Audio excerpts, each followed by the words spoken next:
Sur ce point, je n'ai pas encore tous les éclaircissements.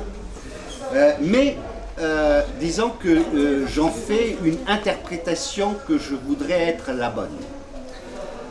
L'idée est la suivante. L'idée est que, avec le choc que subit au cours des 5 ou 6 dernières années, il est vrai, et avec cette Europe des 28, il est vrai que ce qui se dégage, c'est finalement personne décide, à part peut-être l'Allemagne, et tout le reste du monde se tait.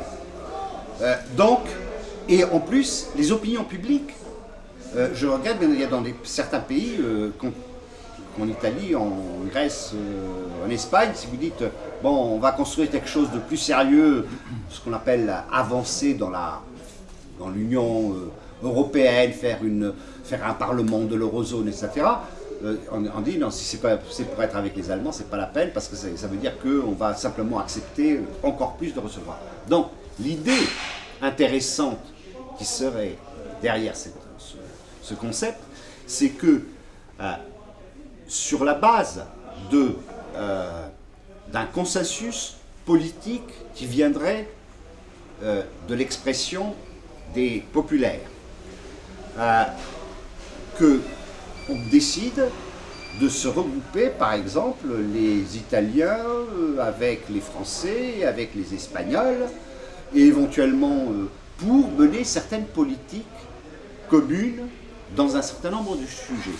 Ça ne veut pas dire obligatoirement que c'est simplement, on fait l'axe franco-allemand encore, la France et l'Allemagne, on impose, on ne fait à fonctionner la France que sur la base de la France et l'Allemagne. Si je peux intervenir, en fait, c'est vrai que c'est des notions qui ont été vraiment précisées dans le programme qui est en ligne actuellement. Donc en fait, les pays, enfin l'Europe resserrée, ce seraient des pays qui accepteraient de rajouter 5 critères supplémentaires aux 5 critères qui sont actuellement les 3%, les 60%, etc. Donc des critères exclusivement financiers. Exact. Donc c'est 5%, alors je n'ai pas en tête tous les, mais il y a vraiment un taux de chômage à ne pas dépasser, donc c'est vraiment des critères sociaux. La BCE en fait ne doit pas simplement s'assurer que l'inflation est maîtrisée, mais bien comme la Fed, bien avoir une exigence, un contrôle de la part sur les États par rapport à des critères sociaux. Le chômage notamment. Il y a le chômage, il y a le taux de scolarisation, enfin il y a vraiment des critères très forts. Donc c'est pas les bons élèves et les mauvais élèves. Tous les gouvernements ne sont pas alignés sur la même volonté sociale. Ça veut donc dire qu'à un temps T, on va larguer un certain nombre de pays. Parce que à ce temps T, il y aura un certain nombre de gouvernements de droite qui seront dans différents pays européens.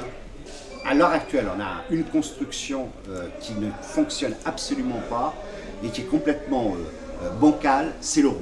D'accord ? L'euro, si on veut que ça soit une monnaie et que ça reste une monnaie, il faut qu'il y ait une union politique par derrière. C'est-à-dire qu'on avance dans l'union politique. Seulement, la solution d'avancer dans une union politique sur la base de l'euro actuel, avec les règles actuelles qui sont simplement lutte contre l'inflation et en n'acceptant aucun autre critère, toute une autre série, comme quoi, effectivement, la règle du retour à 60%, la règle d'or, etc., aller plus approfondir l'union dans ce sens-là, c'est se serrer, c'est se lier les mains sur des bases qui sont politiquement inacceptables. Alors que si on doit se lier et si on doit faire cet approfondissement pour avoir effectivement une union politique derrière une monnaie commune, il faut qu'on pose de nouvelles bases. La question qui se posera, c'est effectivement, qui peut se poser si on tient cette position, c'est est-ce qu'il en résultera une zone euro ou peut-être deux, hein? Parce que si l'Allemagne reste inflexible sur la Banque Centrale Européenne indépendante et uniquement sur l'inflation, ça veut dire qu'il y aura un euro-marque et il y aura un euro-franc. Hein. Du point de vue logique, et à ce moment-là, il y aura une zone euro-franc et une zone euro-marque qui avanceront dans l'approfondissement de leur union politique afin que ces devises puissent vraiment fonctionner comme une monnaie unique, alors qu'à l'heure actuelle, les conditions ne sont pas remplies et ce n'est pas avec des rustines comme ce qui est fait à travers les différents accords avec des fonds que l'on essaye de constituer à droite à gauche et des demi-mesures, mais en évitant de toucher le politique, qu'on pourra avancer.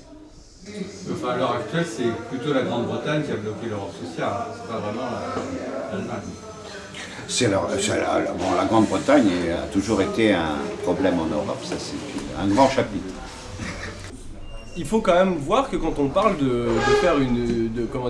d'aller plus loin dans l'Union européenne avec un nombre restreint de pays, ça ne nous engage pas nécessairement à le faire simplement avec l'Italie, l'Espagne, la Grèce, le Portugal ou l'Allemagne. Ça, c'est aussi un concept qui est tout à fait ouvert à tout État et tout gouvernement volontaire pour aller plus loin dans l'Union européenne.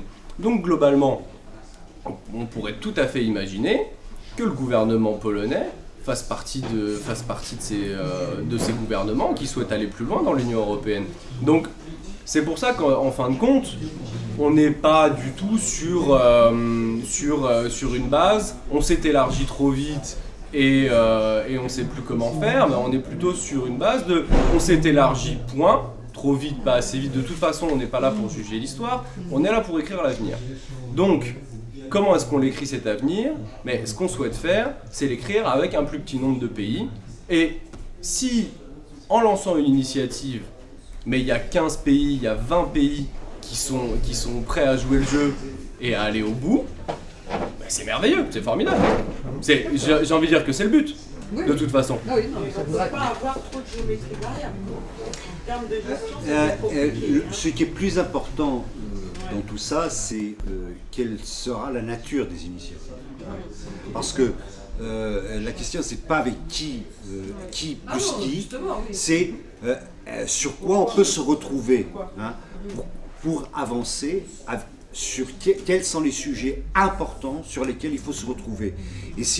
Et quand il s'agit de sujets importants, eh ben, si tout le monde n'est pas là, c'est pas grave, avançons avec ceux avec qui on peut avancer. C'est ce qui a été fait sur la taxe sur la transaction financière. C'est quelque chose qui devrait être fait, par exemple, sur une autre idée qui circule, par exemple, qui est celle de voir comment on pourrait faire que la question de traitement, des indemnités chômage soit transférée et qu'elle devienne de compétence européenne. C'est-à-dire faire qu'au niveau de l'emploi, puisque l'on voit qu'en Allemagne ça va plutôt bien, en Espagne c'est catastrophique, en Grèce aussi, en France c'est pas trop bien, en Suède c'est plutôt bien, pourquoi on ne ferait pas des péréquations pourquoi ne pas gérer la question du chômage au niveau européen, c'est les pays qui voudraient rentrer dans une telle logique pourraient se mettre ensemble et avancer. Et là, par exemple, je suis certain que l'Allemagne, qui a des déficits de main-d'œuvre, pourrait être acceptée de faire partie de ceux qui rentreraient dans le club.